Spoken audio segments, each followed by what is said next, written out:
La gente vuela por sus vidas en las concurridas calles de Ciudad de México. Me dio tiempo de dar la vuelta y comenzar a correr. Recuerdo haber pensado que no lo lograría. Un jet fuera de control prende en llamas el centro financiero de la ciudad. Fue un desastre. La mano derecha del presidente murió en el accidente.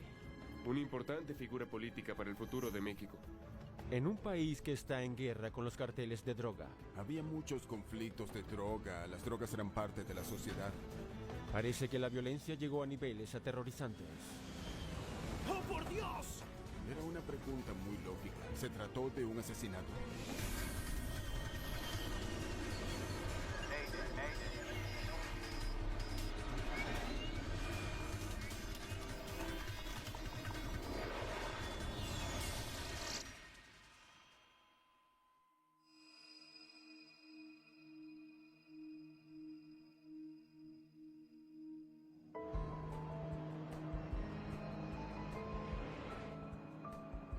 El 4 de noviembre de 2008, un Learjet 45 está atravesando el centro de México. Víctor Mike Charlie, contacto de radar, desciende a 200. 200, Mike Charlie. En los controles están Álvaro Sánchez y Martín Oliva. Ambos pilotos son capitanes. Pero esta noche el capitán Oliva es quien vuela la nave. Voy a ajustar a 250, Álvaro. ¿Está bien? Me parece bien. Este es un vuelo especial del gobierno. Ya debemos estar cerca. El ministro de Relaciones Interiores y su grupo de trabajo se dirigen a Ciudad de México. Tenemos pocos minutos. Enséñame ese reporte. Juan Camilo Mourinho tiene apenas 37 años y ya es una estrella en ascenso de la escena política mexicana. Ningún otro secretario de la gobernación ha sido una figura tan importante para la política mexicana. Se le consideraba amigo cercano del presidente Felipe Calderón. El grupo de políticos viaja de regreso a la capital, después de un día de conversaciones sobre las medidas para combatir el elevado índice de crímenes violentos del país. 2008 fue un año clave para México en lo que respecta a la violencia por causa de drogas. Fue un año en el que esta aumentó considerablemente. Y llegó un momento en el que la gente comenzó a preocuparse por esta situación. El grupo de políticos mexicanos viaja en un Learjet 45. Es un avión de alto desempeño que además resulta económico de volar. Víctor Mike Charlie desciende a 1500 pies, altímetro 3040. 1500 pies con 30-40, Mike Charlie. Cuando Bombardier diseñó este avión, lo hizo desde la base y lo hizo un avión muy eficiente. Es seguro, es fácil de volar, no es un avión muy complicado. 1000 pies para despegar. Gracias, Álvaro. Al acercarse a las afueras de Ciudad de México, los pilotos se preparan para aterrizar. Luces de aterrizaje. Comprobadas. La tripulación puede visualizar el avión que está delante de ellos en la ruta de acercamiento. Mira. Sí. Todos están alineados. Justo a tiempo para la hora pico. Si alguna vez has visto hacia el cielo de la parte final de un aeropuerto, sabrás que parece una cadena de luces de Navidad. Cada luz es un avión que está alineado justo detrás de otro, que a su vez también se aproxima de una forma constante y ordenada. Es un aeropuerto muy concurrido, es el principal aeropuerto de Ciudad de México, así que aquí aterrizan aviones de todas partes del mundo. Víctor Mike Charlie reduce la velocidad a 1800 nudos. Reduciendo velocidad a 180, Mike Charlie. El controlador aéreo solicita a la tripulación del Learjet disminuir la velocidad para mantener su posición en la línea de aviones. Para aproximarse a Ciudad de México es necesario dar un giro mayor a 90 grados. Todo va muy rápido. El controlador aéreo te está pidiendo que mantengas la velocidad, que tomes este rumbo, que bajes la velocidad. ¿Subo la nariz del avión? No, déjala. Déjala así por ahora. Esta noche, Álvaro Sánchez hace las veces de mentor. ¿Estamos por estabilizarnos? Sí. Él tiene más experiencia volando Learjets que el capitán Oliva. ¿Listo? Velocidad estabilizada. Está bien. Esta es una de las etapas más complejas y críticas de cualquier vuelo. Flaps abajo. Sánchez extiende los flaps para poder reducir la velocidad más tarde. En ese momento la torre de control te está monitoreando y te dicen a dónde ir y qué tan alto o qué tan bajo volar de acuerdo al tráfico del aeropuerto. Dame 8800, por favor. 8800. Estaban volando a 9 kilómetros de distancia del corazón de Ciudad de México. Debajo de ellos se encuentra Ciudad de México, una ciudad en crecimiento con 20 millones de personas y con el peor tráfico del mundo. Un océano de carros inunda el centro de la ciudad.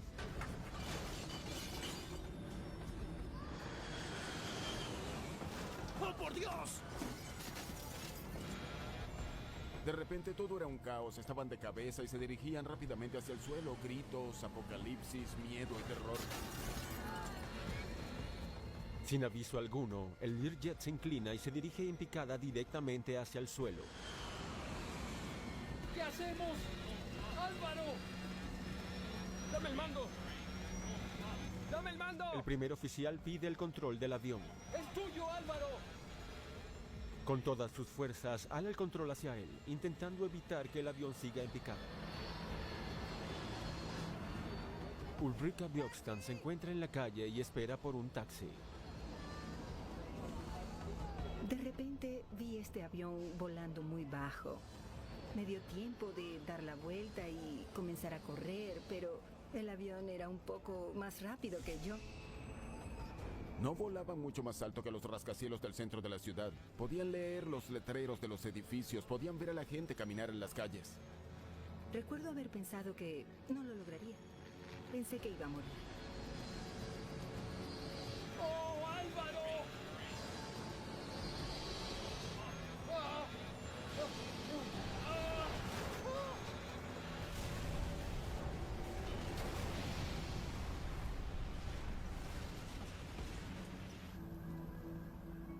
El Learjet Victor Mike Charlie devastó el distrito financiero de Ciudad de México. Fue un desastre.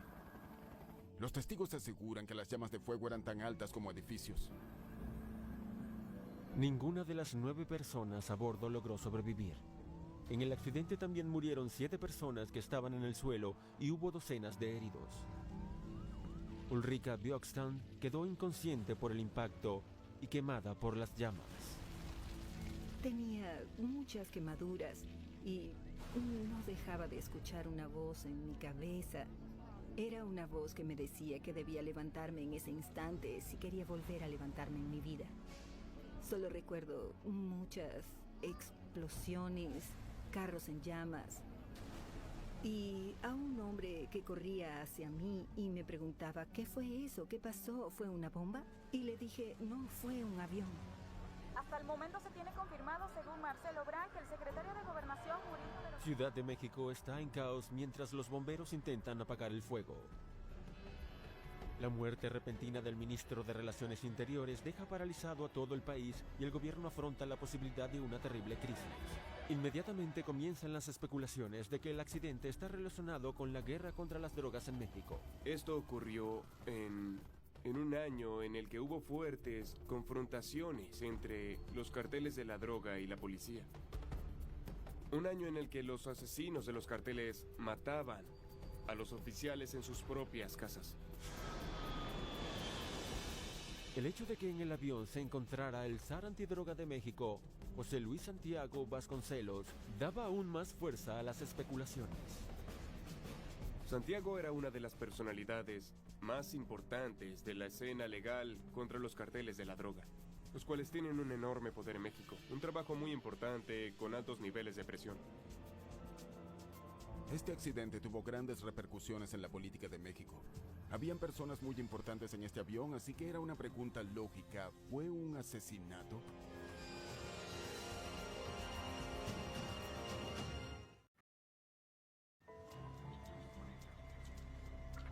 A la siguiente mañana, luego de que un Learjet del gobierno se estrellara contra el corazón de Ciudad de México, los investigadores comienzan a trabajar en lo que podría ser una escena del crimen. Uno de los importantes políticos que estaba a bordo, José Luis Santiago Vasconcelos, ya en el pasado había sufrido un atentado. Él aseguraba que le habían hecho varias amenazas y se descubrió una conspiración para matarlo. ¿Finalmente tuvieron éxito los carteles? En caso de ser así, sería una peligrosa victoria en su guerra contra el movimiento del gobierno mexicano. Esto es algo muy preocupante. Ya no se trata de un simple problema de criminalidad, ya se está comenzando a convertir en un problema de seguridad nacional y existe mucho miedo en el país. En su desesperación por calmar la ansiedad del público, México pide ayuda a los Estados Unidos. Llaman al FBI y a la Junta Nacional de Seguridad del Transporte. El integrante de la Junta Nacional de Seguridad del Transporte, Joe Sidor, sabe que esta es una tarea como ninguna otra. Al saber que en el avión se encontraba quien para nosotros sería el equivalente al vicepresidente mexicano, sabía que iba a ser una investigación política y que implicaría mucha política, muchas habilidades interpersonales y que sería más que una simple investigación técnica. Joe Sidor, Seguridad de Transporte. En medio de todo el caos del lugar del accidente, la primera tarea de Sidor es intentar identificar todos los restos del avión. Si no están seguros de que sea una parte del avión, va de aquel lado. ¿Bien? Todo lo demás lo quiero aquí.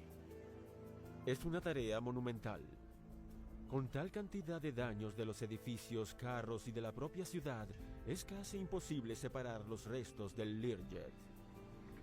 El avión se estrelló justo en el tráfico de la hora pico, en el medio de una de las ciudades más grandes y atareadas del mundo. Había escombros por todos lados. No se sabía si era un avión, era un desastre. Los investigadores hacen un temprano avance. Recuperan el registrador de datos del vuelo del avión. Si sobrevivió al incendio, podría proporcionar pistas cruciales sobre qué ocasionó el accidente.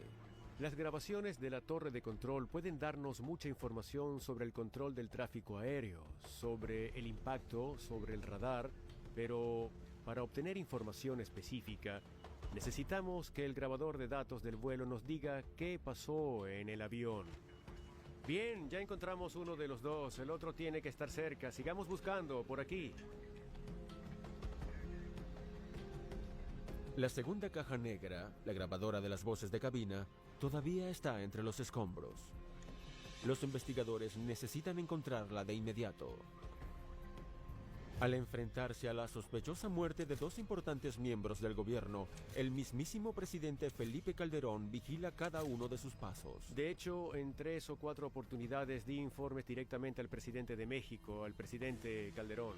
Me comunicaba con su asistente personal, varias veces, todos los días. Una de las cosas que quería probar es que no fuese un problema de drogas o un asesinato político. El presidente Calderón tenía mucha autoridad en este caso, así que la presión que había en los investigadores era realmente inmensa. Tenían que encontrar respuestas y tenían que hacerlo pronto. Los investigadores intensifican la búsqueda de la grabadora de voz. Muy bien, esto es lo que estamos buscando, pero tengan en cuenta que ya no debe ser color naranja. Ahora probablemente sea negro por el fuego. Bien, vamos, divídanse. Les mostré fotografías para que todos supieran cómo era y tuve que especificarles que era color naranja en la imagen, pero que ahora podría ser desde marrón o negra hasta estar completamente arrugada. Mientras los investigadores de aviación revisan entre los restos, el FBI comienza a hacer pruebas para detectar residuos de explosivos para saber si una bomba fue lo que derrumbó al avión. Pero no será fácil dar una respuesta definitiva con tantos restos que analizar. La intensa búsqueda de la grabadora de voces de cabina de mano no da ningún resultado, hasta que una pieza oculta bajo los escombros llama la atención del investigador. Fue algo muy curioso porque estuvimos caminando sobre la caja todo el tiempo que estuvimos en la escena, pero era marrón y estaba cubierta de cenizas, y creo que por eso no la pudimos identificar al principio. Veamos qué tenemos aquí. Debo haber caminado sobre ella unas 10 veces más o menos. Un grupo de investigadores mexicanos viajará junto a las cajas hasta Washington, donde expertos harán todo lo posible por recuperar información crucial. Ellos no tienen laboratorios de grabación disponibles como los tenemos nosotros aquí en Washington, así que siempre estuvieron abiertos a la posibilidad de que tan pronto encontráramos la grabación la traeríamos hasta aquí. Oh, ¿qué tenemos aquí?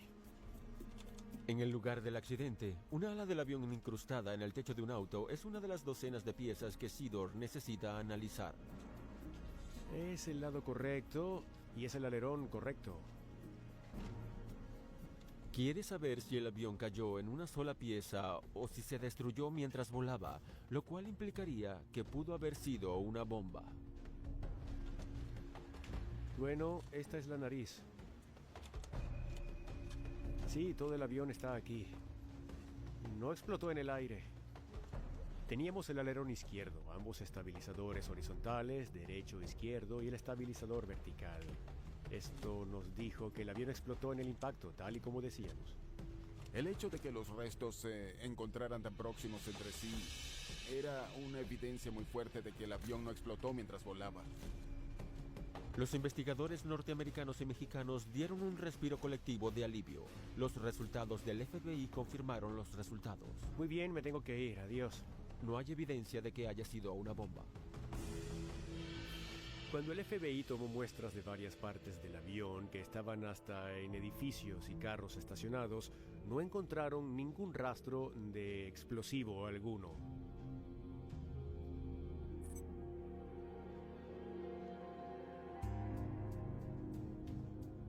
Sin embargo, la forma en la que cayeron los restos da una pista de cómo cayó el avión.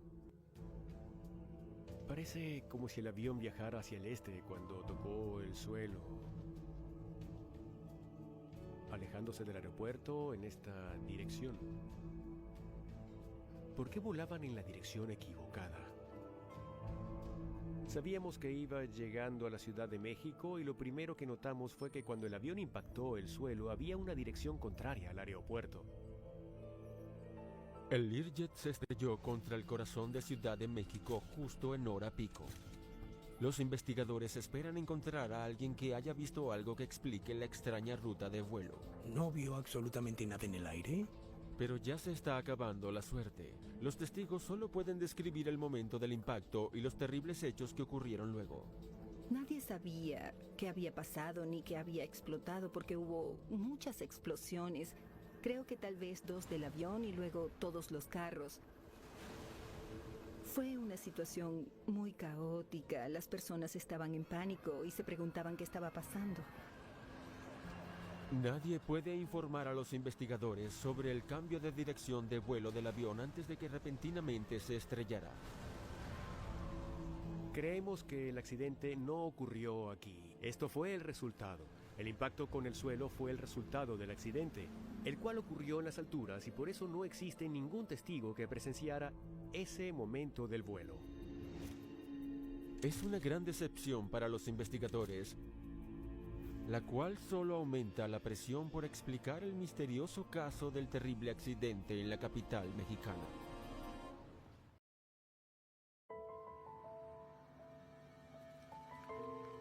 En una ceremonia oficial, el presidente honra a las víctimas del desastre aéreo que dejó Ciudad de México en llamas y que impactó a toda la nación. Al licenciado Juan Camilo Mourinho Terrazo, secretario de Gobernación, así como a sus destacados... El presidente Felipe Calderón perdió a un buen amigo y a un protegido, así como a su relevo en el gobierno. El triste momento es un recordatorio de que aún no existe explicación del accidente en el que murieron 16 personas.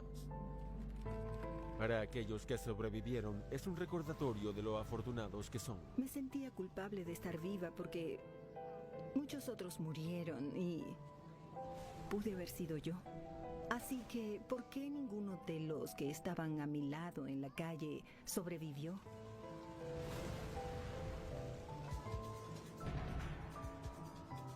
En los laboratorios de la Seguridad de Transporte en Washington, todos los ojos están en el registrador de datos de vuelo.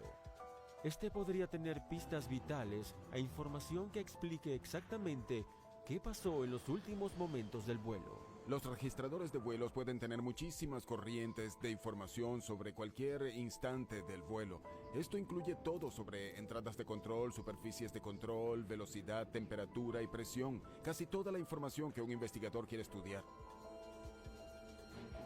Los técnicos logran descargar toda la información, pero los investigadores inmediatamente se dan cuenta de que no será útil para descifrar el caso. La información es de hace más de 2 años. El registrador dejó de funcionar mucho antes del accidente. Fue muy decepcionante cuando escuché la noticia de que no teníamos nada en los registros del vuelo. Los investigadores necesitan una nueva estrategia para poder entender por qué el avión terminó volando en la dirección equivocada. Acuden a las cámaras de seguridad instaladas en todo el distrito financiero de Ciudad de México.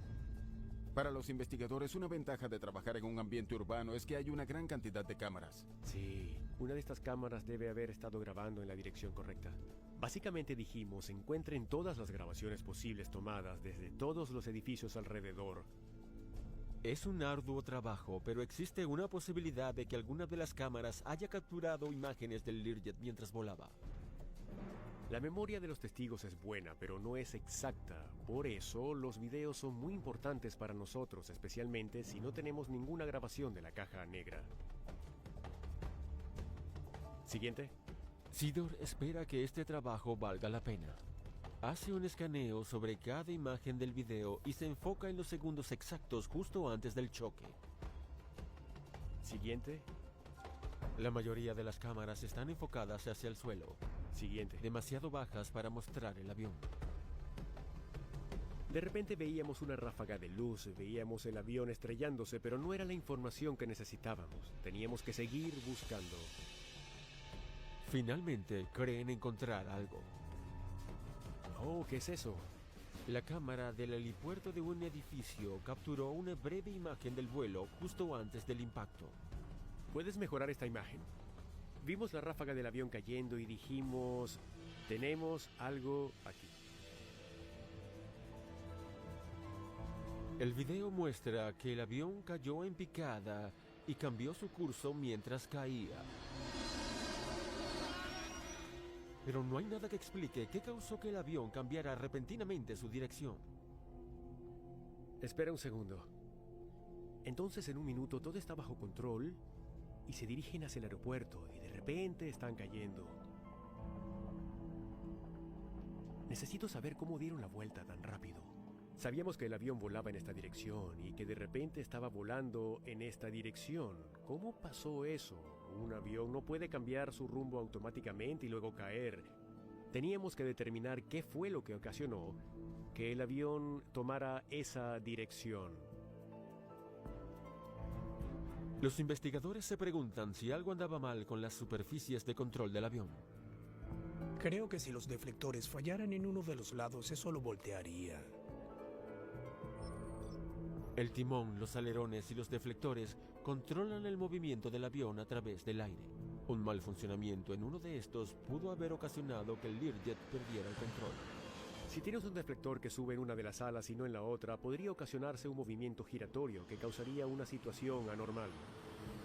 El equipo de investigación revisa el mecanismo que mueve los deflectores. Son operados hidráulicamente. ¿Será que hubo un problema hidráulico con el avión? Los reflectores estaban retraídos, así que no es eso. No hay señales del mal funcionamiento y ninguno de los deflectores del avión se retrajo con el impacto. Ellos no pudieron haber sido el problema. Los investigadores analizan una a una cada superficie de control del avión. Todas estaban bien. No teníamos evidencia para sugerir que fue una falla mecánica en el avión. Es otra calle sin salida. Los investigadores todavía están muy lejos de entender por qué un avión del gobierno cambió repentinamente de dirección y cayó en las calles de Ciudad de México. ¡Álvaro! ¿Qué hacemos, Álvaro?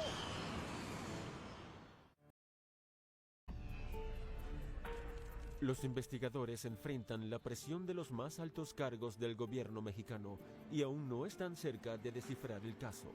Sin embargo, queda una última esperanza de encontrar la causa del accidente del Learjet.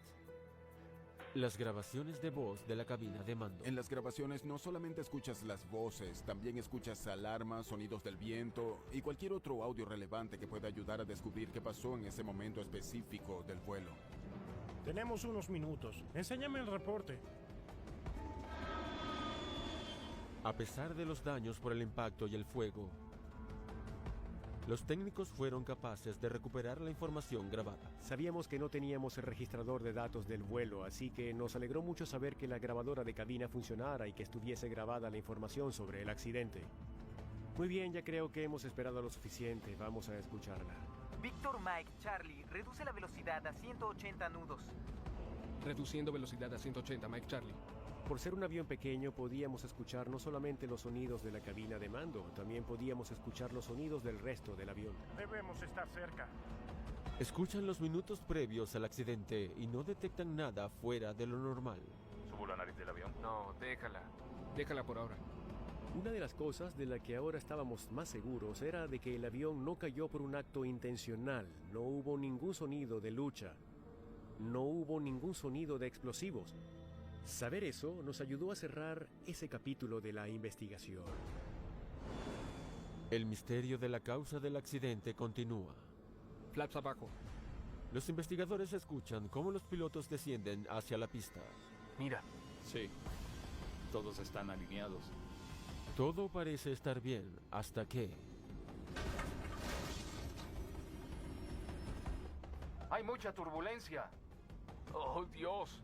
Una de las cosas interesantes que escuchamos fue que la tripulación de vuelo mencionó turbulencia. ¿Qué demonios? ¡Álvaro!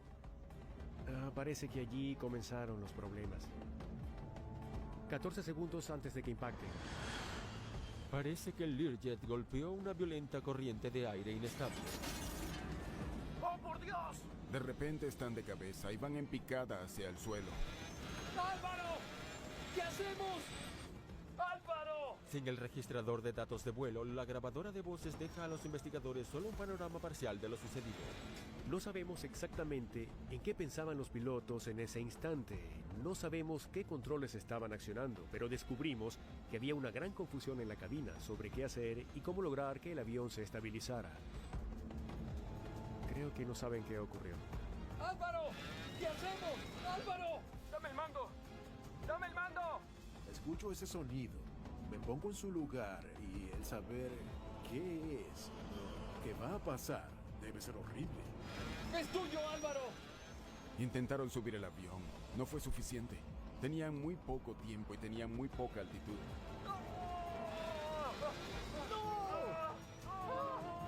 ¡Álvaro! Era un vuelo normal a punto de aterrizar y repentinamente perdieron el control. No hay evidencia de ninguna falla mecánica. ¿Qué opinan? ¿Estela turbulenta? Teníamos que estudiar la posibilidad de un evento de estela turbulenta. La estela turbulenta se forma cuando el aire a baja presión pasa debajo de las alas y arrastra el aire a alta presión hacia arriba, lo que crea un vórtice que gira sobre sí mismo y sigue detrás del avión mientras vuela. Cuando un avión vuela, ambos extremos alares generan un pequeño tornado horizontal denominado vórtice. Los poderosos vórtices pueden permanecer en el aire por varios minutos, lo que representa una amenaza invisible para los otros aviones. Cuando un avión pequeño entra en estas columnas giratorias de aire a baja altitud, puede girar sin control y estrellarse en cuestión de segundos. Es recomendable que los aviones que vuelen en la misma trayectoria conserven unos 8 kilómetros de distancia en todo momento. Estar muy cerca podría ser mortal. Probablemente una estela turbulenta sea la explicación de la caída del Learjet del gobierno mexicano. Los investigadores necesitan saber más sobre la aproximación del avión a la pista de aterrizaje. Así que hablan con el controlador aéreo de esa noche. Uno de los trabajos más importantes del controlador aéreo es separar a los aviones que están llegando y mantener una distancia segura para que no entren en la estela turbulenta del otro. El controlador les dice que esa noche estaba muy ocupado manejando un alto tráfico. Víctor Mike Charlie reduce la velocidad a 180 nudos. Imagina que es la hora pico. Hay una gran cantidad de aviones llegando de todas partes del país. Es una hora crítica. Son los momentos en los que los controladores aéreos se ganan su sueldo.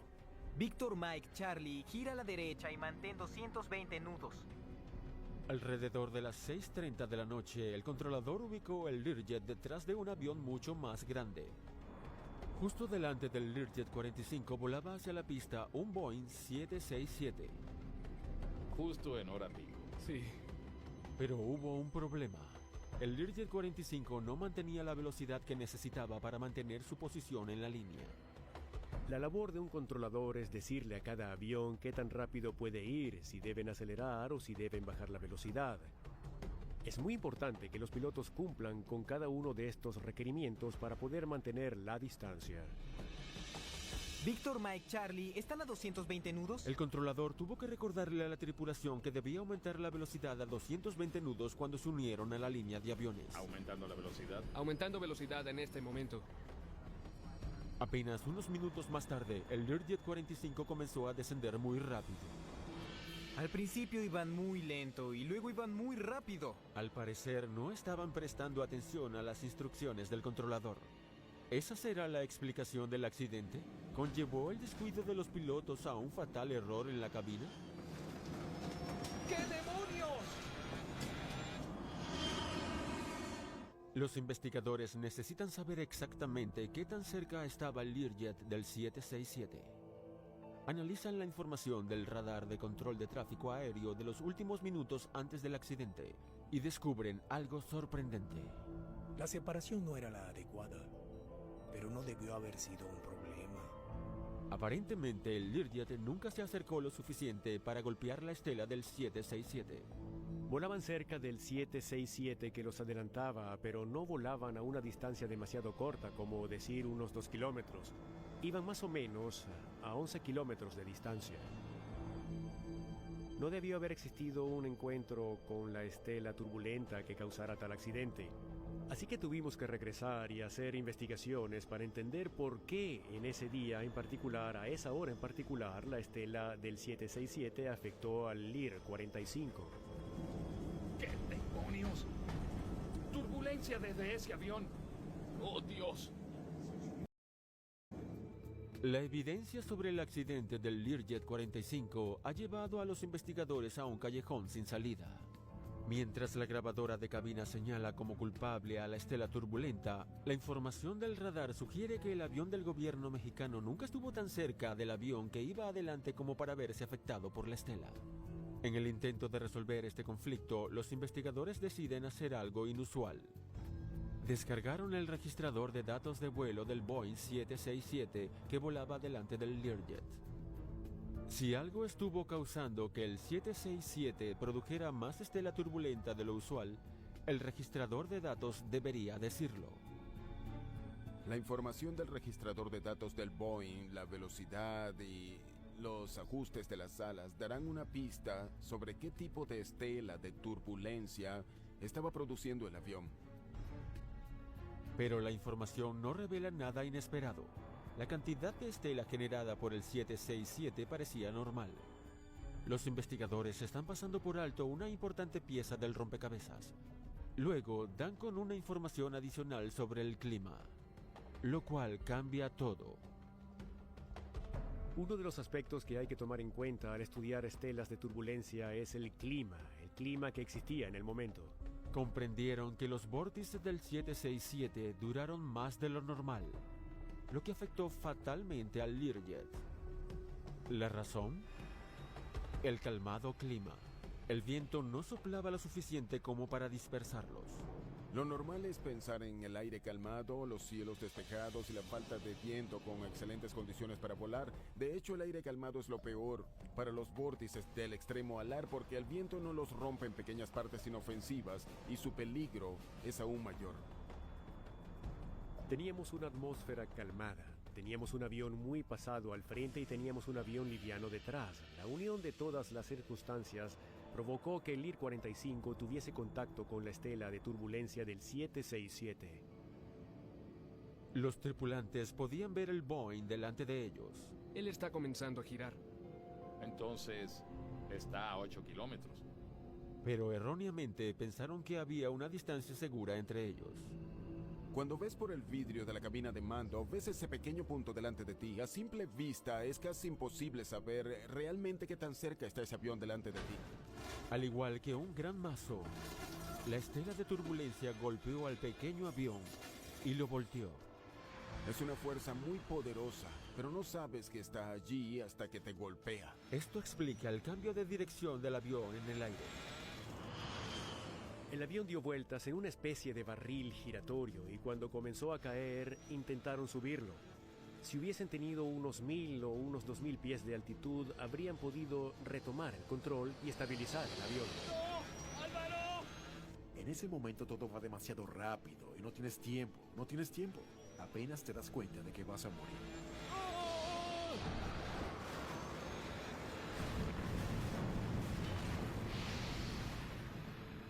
Aparentemente, la causa del accidente fue una gran estela de turbulencia en un calmado día. Pero para los investigadores faltaba una pieza. Se preguntaban por qué una tripulación de confianza para volar aviones del gobierno no tuvo más precaución, especialmente dadas las condiciones del viento esa noche. Una vez que descubrieron que era muy posible que se tratara de un caso de turbulencia, surgió la pregunta: ¿cómo se acercaron al avión que volaba frente a ellos a una distancia tal que chocaron con la turbulencia? La clave para un aterrizaje exitoso es reducir la velocidad y la altitud del avión de forma controlada. Cuando llegas a un aeropuerto con alto tránsito aéreo en plena hora pico, no tienes mucho margen de error.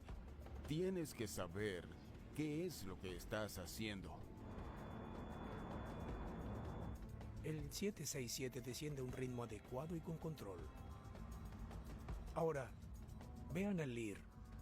La comparación entre el descenso del Boeing y el Learjet 45 revela dos técnicas de pilotaje diferentes. ¿Subo la nariz del avión? No, déjala. Déjala así por ahora. Ellos utilizan un descenso gradual. El Learjet desciende de manera desigual en varios pasos. Acelera mientras desciende para perder altitud y luego se estabiliza para disminuir velocidad. El 767, que vuela delante de ellos, desciende de forma constante hacia la pista. Si un piloto realmente tiene el control del avión, puede perder altitud y velocidad al mismo tiempo. Si no tiene el control, se enfocará en una o en la otra. Los pilotos del Learjet no estaban controlando con éxito ni la velocidad ni la altitud.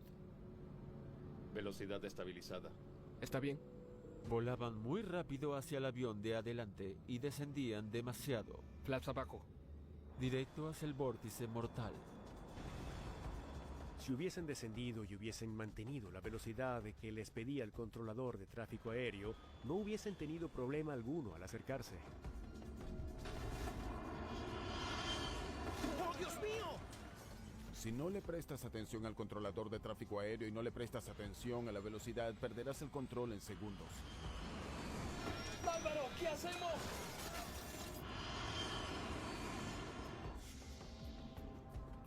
Déjame escucharlo de nuevo. Los investigadores necesitan saber cómo es que la tripulación cometió tan terrible error. La grabadora de voces de cabina los lleva a la respuesta. Ahora activaremos la navegación vertical. De acuerdo. Ingresa a 1-2000. Escuchan algo inquietante que dicen al comienzo del vuelo. 1-2000. No me lo permite. Tampoco lo indica. Tiene que permitirlo. Los pilotos parecen no saber cómo operar el sistema de manejo del vuelo del avión. Es muy extraño. Es el sistema que controla la mayoría de las funciones más importantes del avión. Es sorprendente cómo los controles del avión pudieron confundirlos. Estos pilotos estaban intentando descifrar qué tecla hacía qué. Parecían estar sacando un nuevo reproductor de video intentando saber cómo programarlo. Muy bien, fue suficiente. Esto representa un nuevo problema para los investigadores. ¿Qué clase de piloto no sabe cómo programar un avión?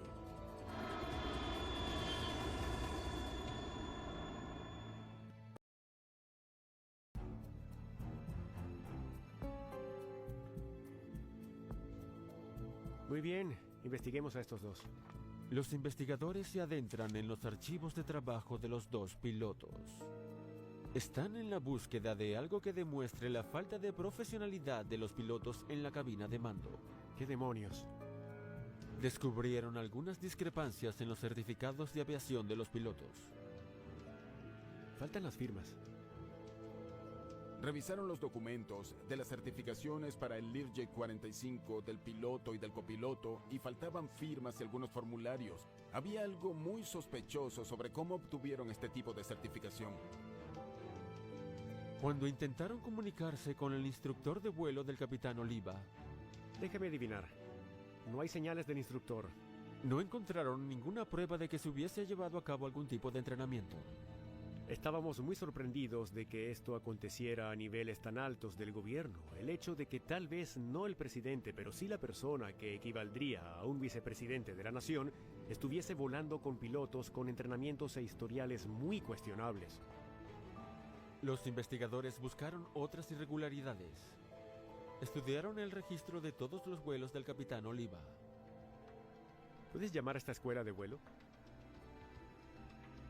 Contactaron a la escuela de vuelo a la que acudió el capitán Oliva.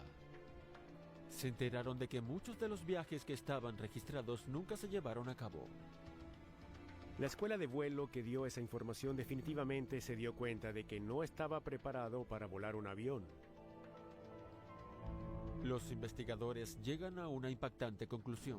El piloto a cargo del Learjet del gobierno mexicano era un fraude. Es una locura pensar que un piloto falsificaría sus propias credenciales. Es un avión lo que estás piloteando, estás en él. Tu vida también corre peligro. Creo que querrías tener las credenciales apropiadas. Estos tipos fingieron todo. La verdad sobre Álvaro Sánchez y sus credenciales es igual de impactante. Sus declaraciones de ser un miembro de equipo de entrenamiento del Learjet 45 y un instructor también eran falsas. Estas eran personas que evidentemente querían tomar atajos y sacar ventaja de la corrupción para volar un avión que no podían volar legalmente. Ya debemos estar cerca. Fue el fraude y el engaño lo que llevó a los pilotos a una situación que simplemente no podían manejar. ¿Subo la nariz del avión? No, déjala así por ahora. Se encontraron pilotando un poderoso jet que no sabían cómo controlar bajo difíciles situaciones de descenso en condiciones de alto riesgo. Todo conllevó a un resultado fatal. Es una gran irresponsabilidad, es irresponsable porque te pones en riesgo a ti mismo y pones en riesgo a los demás. Todas las personas que viajan en el avión es violar su confianza. Como consecuencia, las autoridades mexicanas suspendieron las licencias de ambas escuelas de vuelo sospechosas de emitir documentos falsos de entrenamientos a los pilotos del Learjet. Una de las recomendaciones que dejó este accidente fue que se debe tener una autoridad que supervise este tipo de vuelos, porque es necesario que estas personalidades políticas tengan el mejor equipo de vuelo posible y el mejor funcionamiento para que puedan tener un vuelo seguro.